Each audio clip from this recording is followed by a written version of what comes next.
주일 학생부 온라인 예배를 시작하도록 하겠습니다. 사도신경으로 우리 신앙을 고백합니다.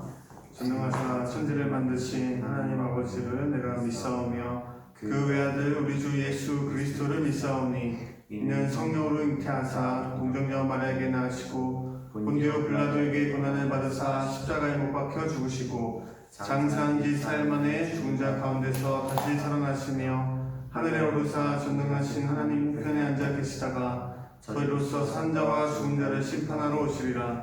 성령을 믿사오며 거룩한 공회와 성도가 서로 교통하는 것과 죄를 사하여 주신 것과 몸이 다시 사는 것과 영원히 사는 것을 믿사옵나이다. 아멘.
네, 오늘 본문 말씀은 사무엘상 16장 7절 말씀입니다. 여호와께서 사무엘에게 이르시되 그의 용모와 키를 보지 말라. 내가 이미 그를 버렸노라. 내가 보는 것은 사람과 같지 아니하니 사람은 외모를 보거니와 나 여호와는 중심을 보느니라 하시더라. 아멘. 자, 여러분, 이제 학년별 등교 수업 시작 시기가 발표되었습니다. 이제 여러분들 곧 있으면 새로운 학기가, 늦었지만 새로운 학기가 시작됩니다. 늦춰져 버린 개학 때에 부담감이 또 걱정이 많겠지만 한편으로는 기대감이 있는 친구들도 있을 겁니다. 왜? 특별히 새로운 친구들을 만나는 기대에 설레임이 있을 거예요.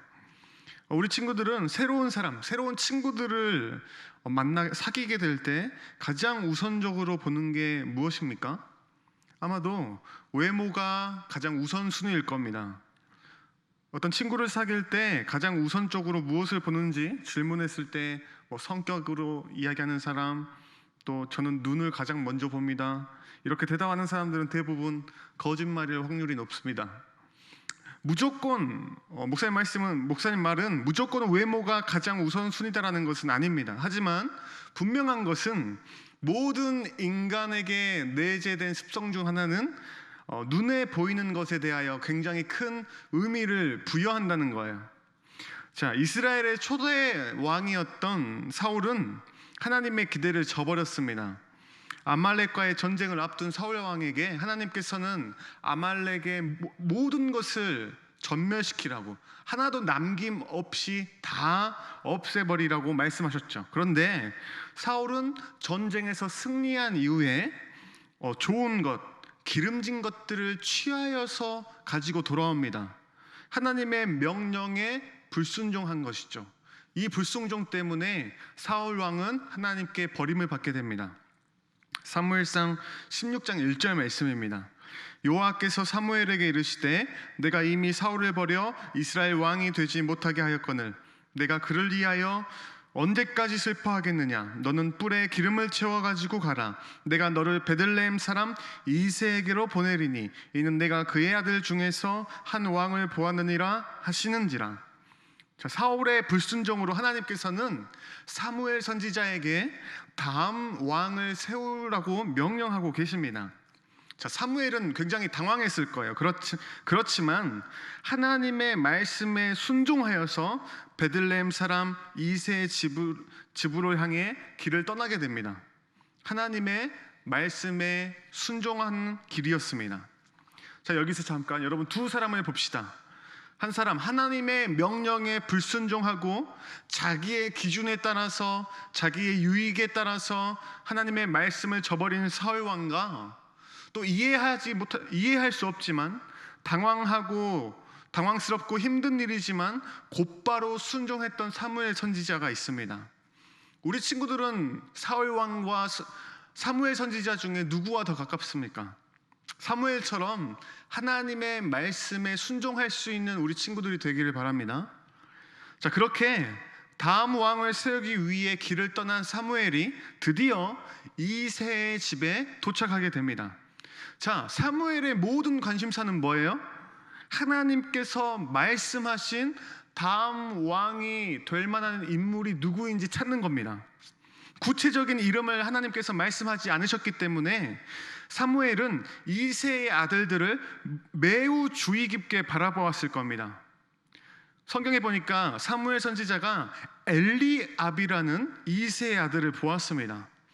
자, 사무엘의 눈으로 보았을 때는 이 이새 아들 엘리압은 왕이 되기에 충분한 것처럼 보였습니다. 사무엘의 눈에는. 그런데 이게 웬일인지 하나님께서는 사무엘에게 따끔하게 충고하십니다. 사무엘상 16장 7절 말씀에 여호와께서 사무엘에게 이르시되 그의 용모와 키를 보지 말라. 내가 이미 그를 버렸노라. 내가 보는 것은 사람과 같지 아니하니 사람은 외모를 보거니와 나 여호와는 중심을 보느니라 하시더라. 여러분 무엇 때문일까요? 자, 이사야 55장 8절 말씀입니다. 이는 내 생각이 너희의 생각과 다르며 내 길은 너희의 길과 다름이니라. 여호와의 말씀이니라. 우리의 기준과 하나님의 기준이 다르기 때문입니다. 자, 여러분 우리가 잘 아는 것처럼 엘리압이 아니라 다윗이 하나님께로부터 선지자 사무엘을 통하여 기름 부음을 받게 됩니다. 다윗의 어떤 부분이 어떤 점이 하나님을 감동시켰고 하나님께서 다윗을 이스라엘의 다음 왕으로 선택하셨던 것일까? 첫 번째로 다윗은 자기의 자리에서 자기의 할 일을 하는 사람이었습니다. 자, 사무엘이 이새의 집에 도착했을 때 다윗은 다른 형들처럼 이렇게 깨끗이 목욕을 하고 좋은 옷을 입고 서 있지 않았습니다. 형들을 대신해서 양을 지키고 있었습니다. 다윗이라고 사무엘을 만나고 싶은 마음이 없었을까요? 사무엘 한번 만나보려고 온 동네 사람들이 다 우리 집에 모여 있는데 나도 사무엘과 말을 한번 해볼 수 있는 일말의 가능성이 나에게도 있으니 가고 싶었지 않았을까요? 여러분 목사님이라면 꾸밀 수 있는 최대한으로 꾸며서 사무엘 앞으로 가겠습니다. 하지만 다윗은 그 시간 양을 지켰습니다. 그것이 다윗의 해야 할 일이었기 때문입니다. 묵묵히 자신의 자리를 지키고 자신이 해야만 하는 일을 하고 있었던 것입니다. 여러분 양들과 섞여 있다 보니 정말 말이 아니었을 거예요. 지저분하고 조금 냄새도 났을 겁니다. 누가 봐도 왕이 될 만한 인물은 아니었습니다. 하지만 하나님께서는 자기의 자리에서 자기가 꼭 해야 할 일을 했던 다윗을 선택해서 다음 왕으로 세워주셨습니다. 사랑하는 친구들, 오늘 친구들에게 있어서 우리 친구들이 있어야 할 자리, 우리 친구들이 해야 할 일은 무엇입니까? 자, 여러분, 누군가가 나는 정말 하나님께 크게 쓰임 받을 거야 하고 학교 갈 시간에, 공부할 시간에 기도원 가서 기도하면 어떨까요? 나는 하나님이 최고다, 나의 할 일은 하나님만 찬양하는 것이다 하고 집에 안 들어가고 교회 나와 기타 치며 찬양만 하고 있으면 어떨까? 사랑하는 친구들, 물론 하나님을 높이는 것, 하나님을 최우선하는 것은 매우 중요합니다. 하지만 우리가 해야 할 일이 있습니다. 우리가 있어야 할 자리가 있습니다. 어디입니까? 학교와 가정입니다. 여러분들이 해야 할 일은 무엇입니까? 열심히 공부하는 것입니다. 열심히 하나님께서 주신 달란트를 찾는 것입니다. 게임하고 SNS 하는 데에만 몰두하고 시간을 허비하는 것이 아니라 가정에서 부모님 말씀에 순종하는 자녀가 되어야 합니다. 어떤 나의 형제들과 자매들과의 전쟁에서 승리하는 것이 나의 목표가 아니라 나의 형제도 사랑할 수 있는 것이 내가 꼭 해야 하는 것입니다. 마태복음 25장 21절 말씀입니다. 내가 작은 일에 충성하였음에 내가 많은 것으로 내게 맡기리니. 우리가 하나님께서 우리를 세우신 자리에서 우리에게 맡겨주신 일들을 잘 감당할 때 하나님은 분명히 작은 일에 충성하는 우리 친구들을 하나님께서 일하실 때 도구로 사용하셔서 크게 은혜 내려주실 줄 믿습니다. 자, 두 번째로 다윗이 하나님께 선택받았던 두 번째 이유는 다윗의 중심을 보셨기 때문입니다. 하나님 말씀하십니다. 내가 보는 것은 사람과 같지 아니하니 사람은 외모를 보거니와 나 여호와는 중심을 보느니라 하시더라. 다윗의 중심을 보신 겁니다. 고로새서 3장 25절 말씀에 불의를 행하는 자는 불의의 보응을 받으리니 주는 사람을 외모로 취하심이 없느니라. 하나님께서 사람을 외모로 취하시지 않는다라고 말씀하시고 계십니다. 분명 하나님께서는 중심을 보신다고 말씀하고 계십니다. 여러분, 그렇다면 다윗의 중심은 무엇일까? 다윗의 마음의 중심은 도대체 어떠했기에 하나님께서 선택하셨을까? 여러분, 시편 150편 통틀어서 절반 이상의 노래가 다윗이 작성한 노래입니다. 그 중에서도 시편 62편은 다윗이 왕이 되고 나서 오랜 시간이 흐른 후에 지은 시입니다. 자, 어떠한 상황이냐면 다윗이 이 시편 62편을 지을 당시의 상황은 친구들에게 배신을 당하고 다윗이 배신을 당하고 어떤 회의감에 빠진 상황입니다. 수많은 사람들이 다윗을 죽이려고 혈안이 되어 있습니다. 그런데 그가 이렇게 노래합니다. 시편 62편 1절 2절 말씀에 나의 영혼이 잠잠히 하나님만 바라며 나의 구원이 그에게서 나오는도다. 오직 그만이 나의 반석이시요 나의 구원이시요 나의 요새이시니 내가 크게 흔들리지 아니하리로다. 여러분, 무슨 말입니까? 비록 나를 죽이려고 하고 수많은 사람과 나를 회의에 빠뜨리는 수많은 상황들이 있다 할지라도 나의 영혼아 하나님만 바라라. 하나님만이 나의 반석이시며 요새이시니 내가 흔들리지 아니하겠다. 다시 말하면 오직 하나님만이 나의 중심이시니 그 어떤 것도 나를 흔들리게 하지 못한다라고 고백하고 있는 것입니다. 여러분, 이런 다윗의 고백은 하루아침에 만들어진 것이 아닙니다. 그의 인생을 통틀어서 그는 어린 시절부터 하나님 중심, 믿음 중심의 삶을 살았기 때문에 가능한 일입니다. 사랑하는 친구들, 오늘 여러분의 중심에는 무엇이 있습니까? 다윗처럼 정말 나의 주인 되신 하나님을 향한 믿음이 여러분들의 마음의 중심에 있습니까? 여러분들의 마음을 한번 점검해 보았으면 좋겠습니다. 정말 내 친구들만 바라보고 우리의 가족만 바라보고 나의 실력과 나의 힘만 바라보자라고 여러분들의 마음의 중심이 말하고 있지는 않습니까?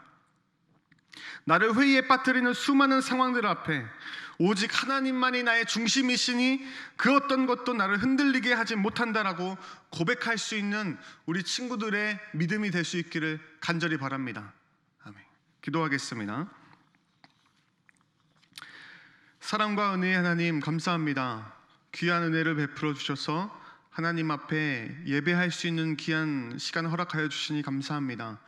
하나님, 다윗과 같이 우리가 있어야 하는 자리에서 우리가 해야 할 일을 행할 수 있는 믿음을 더해 주시고 또한 우리의 마음의 중심이 하나님을 향한 믿음으로 채워질 수 있기를 우리의 마음을 늘 점검하여서 믿음을 잃지 않고 하나님을 바라보며 승리하는 삶을 살 수 있도록 은혜를 베풀어 주시옵소서. 거룩하신 예수님의 이름으로 기도하옵나이다. 아멘. 주기도문 하겠습니다. 하늘에 계신 우리 아버지여, 이름이 거룩히 여김을 받으시오며 나라의 임하옵시며 뜻이 하늘에서 이루어진 것 같이 땅에서도 이루어지이다. 오늘날 우리에게 일용할 양식을 주옵시고 우리가 우리에게 죄 지은 자를 사하여 준 것 같이 우리 죄를 사하여 주옵시고 우리를 시험에 들게 하지 마옵시고 다만 악에서 구하옵소서. 대개 나라와 권세와 영광이 아버지께 영원히 있사옵나이다. 아멘.